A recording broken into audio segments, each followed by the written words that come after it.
नमस्कार दोस्तों, मैं विजय कुमार आपका दोस्त आज बहुत दिनों बाद लाइव आया हूँ। मेरा बहुत दिनों बाद 2-4 दिन बाद ही आ जाता है और फिर से उसी पुराने लोकेशन पर आया हूँ जिसे आप कोनार डैम के नाम से जानते हैं। तो इससे पहले मैं जब भी यहाँ पर आया था आपको कोनार डैम का दृश्य दिखाता था। उस समय इस डैम में पानी की जो मात्रा थी बहुत कम थी, लेकिन अभी क्योंकि पूरे झारखंड प्रदेश में क्या पूरे भारत में झमाझम बारिश हो रही है, इस वजह से पानी के जितने भी स्रोत हैं, संसाधन हैं, साधन हैं, नदी नाला, नदी झरना सब कुछ भर चुका है। और उस भरे हुए दृश्य को मैं आपको दिखाने के लिए यहाँ उपस्थित हुआ हूँ। ये देखिए कोनार डैम है। तो अभी मैं कोनार डैम पर खड़ा हूँ। धीरे धीरे करके मेरे मित्र मुझसे जुड़ रहे हैं, रितलाल महतो जी और भी कुछ मित्र जुड़ेंगे। तो रितलाल जी का स्वागत है।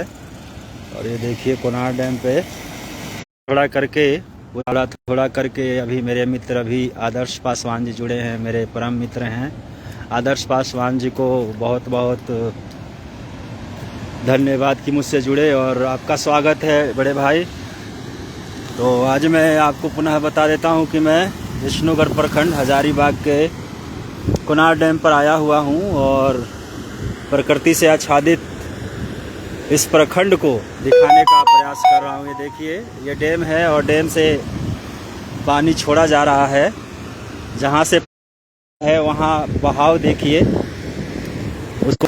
उसको थोड़ा सा जूम कर मैं आपको उस चीज़ को दिखाने का प्रयास करूंगा। देखिए यहीं से पानी को छोड़ा जा रहा है और नीचे कितना बहाव है उस चीज़ को देखिए।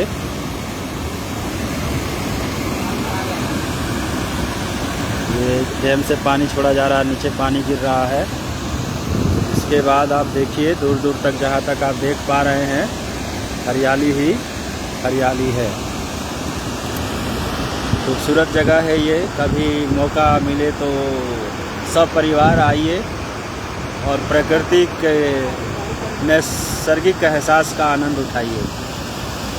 ये देखिए इस साइड में आपको दिखा रहा हूँ घटाएं जो हैं हवा के बहाव के साथ एक जगह से दूसरी जगह की यात्रा कर रही हैं। पीछे कुछ क्लियरिटी नहीं हो रहा है, लेकिन तो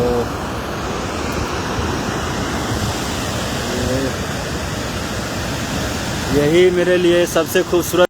जो ठहर जाता है समझिए वो अशुभ नहीं बोलूँगा, लेकिन जो ठहर जाता है वो मर जाता है। तो ठहराव जीवन में ज़रूरी है, लेकिन उस ठहराव में भी एक गति होती है जो कि दिखाई नहीं देती। उस ना दिखने वाली गति की तरह हम सब। तो अभी नेटवर्क चला गया था। सोनू लाल महतो जी, नेटवर्क क्यों जा रहा है? बार बार नेटवर्क की समस्या हो रही है।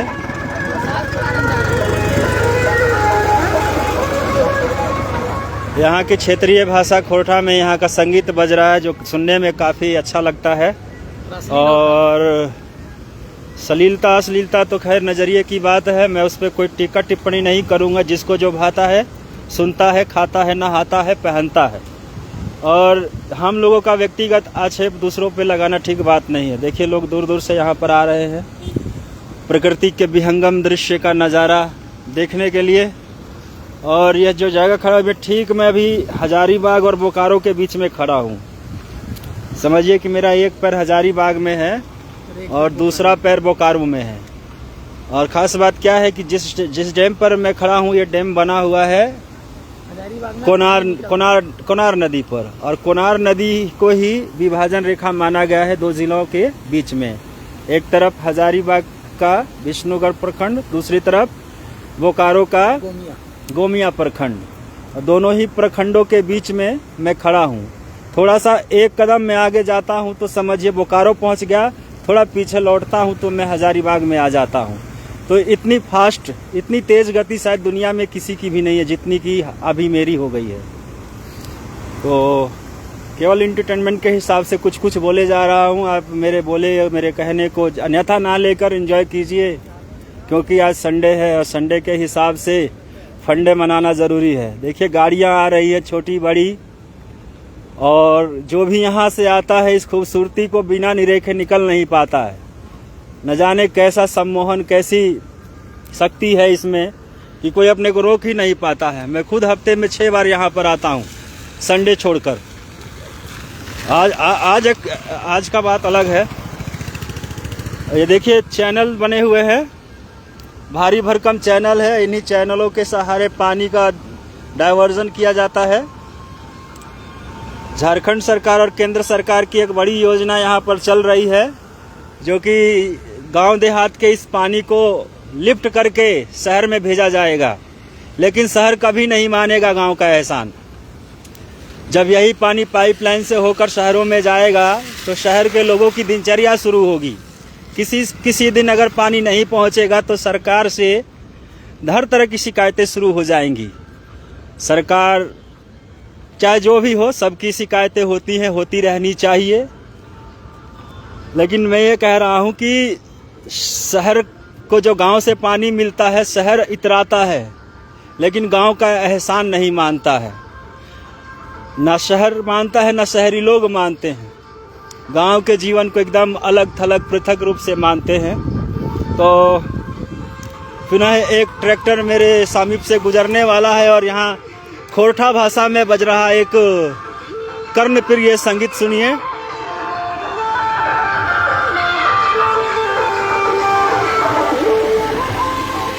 तो ये जो गाड़ी गई है, सवारी गाड़ी, पता नहीं इसकी कैपेसिटी कितनी है, कितनी सवारी इसमें बैठ सकती है, लेकिन मेरे हिसाब से अभी 35 से 40 लोग इसमें बैठे हुए हैं। और अंदर क्योंकि गाड़ी भर चुकी है तो 1-2 आदमी ऊपर भी सवार हैं। और पीछे भाई ने लाल शर्ट पहनी हुई है, जो कि खतरे की निशानी है। शर्ट पहनना खतरे की निशानी नहीं है, चलती हुई गाड़ी में पीछे लटक के यात्रा करना खतरे की निशानी है। तो आप लोगों ने भी बचपन में, बुढ़ापे में और जवानी में इस तरह की हरकतें की हैं, तो आज मेरे कहने से ये सारी चीज़ें छोड़ दीजिए, क्योंकि जब जगो तब सवेरा। फिर एक इश्तिहार आपको दिखा रहा हूँ, डोंट टेक सेल्फीज हेयर। जिला प्रशासन सूचना एवं जन संपर्क कार्यालय बोकारो। अब आपको विश्वास हो गया ना कि मैं बोकारो में ही खड़ा हूँ। और ये देखिए यहाँ सेल्फी ना ले। तो यहाँ जो यहाँ लिखा हुआ है, यहाँ पर एक चंद्र बिंदु का अभाव हो गया है। बिंदु है लेकिन चंद्र नहीं है, बाकी सब ठीक है, बाकी सब ठीक है। और ये देखिए दामोदर बेली घाटी कॉरपोरेशन, ये केंद्र सरकार का प्रोजेक्ट है। तो बैरिकेटिंग के लिए ये चीज़ यहाँ पर लगाई गई है, जिसको लिखा है शॉर्ट फॉर्म में DVC। शहर में रहकर कॉम्पिटिटिव एग्जाम की तैयारी करने वाले लड़के अक्सर DVC की बात करते हैं, और मेरे हिसाब से DVC का फुल फॉर्म होता है दाल भात चोखा। मतलब यही सबसे सिंपल रेसिपी है, और एक ही कुकर में तीनों साथ साथ पक जाता है, और स्वाद घर के खाने से कई गुना बेहतर होता है। और वो स्वाद इसलिए आता है कि आदमी उसे खुद बनाता है। घर के बने खाने में वो मीन मेख निकालता है। कभी नमक की शिकायत करता है, कभी मिर्ची की, कभी फीकेपन की, तो कभी तीखेपन की। तो यही मीठापन, फीकापन, तीखापन के इर्द गिर्द हमारी ज़िंदगी घूम रही है। इससे आगे हम सभी सोचते ही नहीं है, और सोच के भी क्या कर लेंगे। इतनी खूबसूरत जगह है, इसका आनंद लेने आइए। और ये देखिए आकाश में बटरफ्लाई उड़ रहे, छोटे छोटे तितलियाँ। इनको पकड़ के बचपन में खेलते थे, कभी कभी इनके पूंछ में धागे बांध देते थे और फिर उसको उड़ाते थे। तो अब वो उम्र नहीं है, और प्रकृति के बारे में सोचे, जीव जंतुओं के बारे में सोचा, तो लगा कि जिस तरह हम लोगों को कष्ट होता है इनको भी होता है। तो उन नादानियों को भुलाकर पुनः से अच्छी चीज़ें सीखने का यत्न किया है। तो बहुत देर से मेरे मित्र लोग अभी टिके हुए हैं। रिताल महतो जी, बड़े भाई आदर्श पासवान जी, मेरे सखा सोनू कुमार जी, शशि कुमार जी, ये भी हमारे परम मित्र हैं और जुड़े हुए हैं। मैं आपके धैर्य की सराहना करता हूं मित्रों, क्योंकि देखिए ये अनबैलेंस होते होते भाई लोग बच गए। ट्रिपल सवारी जान जोखिम में डालने के समान है और बारिश के दिन में तो कभी भी ऐसा नहीं करना चाहिए, और ख़ास तौर से ऐसी जगह पे जहां दोनों ही तरफ गिरने का खतरा हो। सावधानी हटी दुर्घटना घटी, तो सावधानी नहीं हटनी चाहिए और दुर्घटना भी नहीं घटनी चाहिए। दुर्घटना से देर भली। और लोग मुझे देखकर मेरे लिए एक दो शब्द कह के निकल गए हैं, और अब शब्दों को सुनना काफ़ी अच्छा लगता है, क्योंकि जीवन का सार तो इन्हीं तत्वों में भरा हुआ है। तो भाई देखिए, अब एक बाइक सवार जा रहे हैं, मुझे कुछ बता रहे थे लेकिन मैंने उनकी बातों पर ध्यान नहीं दिया। और वो जो एक सजीला नौजवान चला आ रहा है वो मेरा मित्र है। 30 के हिसाब से जो कैमरा मिलता है वो अपने आप में बहुत बेहतरीन है। दिखाता हूँ, थोड़ा सा जूम। आया हूँ कहीं से मैं घूम करके, और ये देखिए तो मुझे सपोर्ट नहीं कर रहे हैं, कोई बीच में टोक रहा है, और जैसे मैं ये वीडियो ख़त्म करूँगा मैं उसको ठोकूँगा। तो ये मेरी भाषा का ऐतराज़ नहीं कीजिएगा। मित्रवत व्यवहार में अगर टोकना, ठोकना, मारना, पीटना ये सब ना हो तो भी दोस्ती थोड़ी फीकी फीकी लगती है। ठीक दो बैलों की कथा में जैसे हीरा मोती की दोस्ती थी, वैसी अपनी। देखिए मेरे साथ आए हुए जो मेरे मित्र हैं, जबरदस्ती मुझे यहाँ से भगा कर ले जाना चाहते हैं, क्योंकि ये लोग थोड़ी सी बारिश होती है तो अपने आप को बहुत ही महफूज कर लेते हैं। मेरे आग्रह पर, खुशामद करने पर ये लोग देखिए मुझे डरा रहे हैं। काला तो मैं भी हूँ, काला काला मिल जाएंगे तो आज रंग अलग हो जाएगा। तो बारिश आने वाली है, तो मित्र का आग्रह मानने में कोई बुराई नहीं है। तो पुनः मैं आप सभी मित्रों को धन्यवाद करता हूँ। रितलाल महतो जी, आदर्श पासवान जी, सोनू कुमार जी, शशि कुमार जी, आप सभी का बहुत बहुत धन्यवाद। लेकिन हम लोग अभी बने रहेंगे, आप लोग जाइएगा नहीं। बाइक से भी ये दृश्य, नज़ारा काफ़ी अच्छा लगता है। चलिए मित्र, तो ये देखिए। हाँ,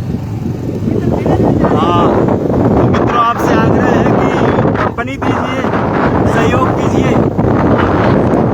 लाइक शेयर के लिए मैं लाइक शेयर के लिए नहीं आता हूँ, मैं मित्रों से मिलने आता हूँ। वही एक माध्यम बच गया है, फेसबुक, व्हाट्सएप, इंस्टा, जिस पे मित्र मिल जाते हैं। नहीं तो इन मित्रों से बिछड़े हुए तो वर्षों हो गए और मिलने में जमाने लगेंगे। लेकिन इस माध्यम ने उन वर्षों की दूरियों को, उन जमानों की दूरियों को मिनटों में समेट कर रख दिया है। एक क्लिक पे ये जुड़ जाते हैं, मुलाकात हो जाती है, बात हो जाती है, हालचाल का आदान प्रदान हो जाता है। माना कि बहुत सारी बुराइयां होंगी इन सोशल प्लेटफॉर्म्स और मीडिया में, बावजूद इसके इसमें इतनी अच्छाई है। तो आप अच्छाइयों को कोट कीजिए, बुराइयों को छोड़ दीजिए। साधु ऐसा चाहिए जैसा सूर स्वभाव। हाँ, और कैसे कैसे एक बार पुनरावृत्ति कीजिए तो। साधु ऐसा चाहिए, साधु ऐसा चाहिए जैसा सूप स्वभाव। आगे आगे। सार सार को गहिले, सार सार को गहिले, अवय दे बुराए। तो साधु ऐसा चाहिए जैसे सूप सुहाए, सार सार को कहले, अवगुण दे बुराए। तो ये बहुत ही अच्छी लाइनें हमारे मित्र ने कंट्रीब्यूट की है। तो इनके इस कंट्रीब्यूशन के लिए मैं इनको बहुत बहुत धन्यवाद देता हूँ। बता दूं कि ये मेरे मित्र हैं, जिला गाजीपुर फ्रॉम यूपी वाले, और अपने बारे में नहीं बताऊंगा क्योंकि आप तो सब जानते ही हैं। और जो राइडिंग कर रहे हैं उनके बारे में तो बिल्कुल भी नहीं बताऊंगा क्योंकि उनको आप नहीं जानते हैं। तो जिनको नहीं जानते उनके बारे में बताने से कोई फायदा नहीं है। अरे भाई थोड़ा गाड़ी स्लो करके ले चलो ना यार। भाइयों दोस्तों से मिलना हुआ है आज। थोड़ा सा देखिए, गायों का रेला चला आ रहा है और उसके बाद हम अपने वीडियो को विराम देंगे। और ये जो गाय आ रही हैं वो धूली का बेरा नहीं है, बारिश हो गई है तो खुद को बचाने के लिए रास्ता पकड़ ली है घर जाने के लिए। और देखिए कोई इनके आगे पीछे नहीं है, खुद ही जाती हैं, खुद ही चढ़कर आ जाती हैं। और ये देखिए देखिए दौड़ रही है। तो देखिए देखिए, और ये जो है अपने लाट से बिछड़ गई है। लेकिन मैं इसके कदम डिस्टर्ब नहीं कीजिए महाराज। और देखिए कोई नया नया लड़का साइकिल सीखने का प्रयत्न कर रहा है और एक ही साइकिल पे तीन लोगों में पहले इसने कैंची चलाने का प्रयास किया था। वीडियो लंबा हो जाएगा। और मेरे मित्र से आग्रह है कि थोड़ा धीरे धीरे चलो, बाबूजी जरा धीरे चलो, अरे आगे से बारिश आ रही है। चलिए ठीक है, तो फिर से अब तक मैं 3-4 बार बोल चुका हूँ विदा लेने के लिए, लेकिन मन ही नहीं कर रहा है कि आप लोगों से विदा हूँ। तो बुरा नहीं मानिएगा मित्रों, पुनः आऊँगा और दोबारा आपसे संपर्क करूँगा। आपका प्यार मिला, सत्कार मिला, इसके लिए मैं अपने आप को कृतज्ञ महसूस करता हूँ। आप सभी को साधुवाद देता हूँ। धन्यवाद।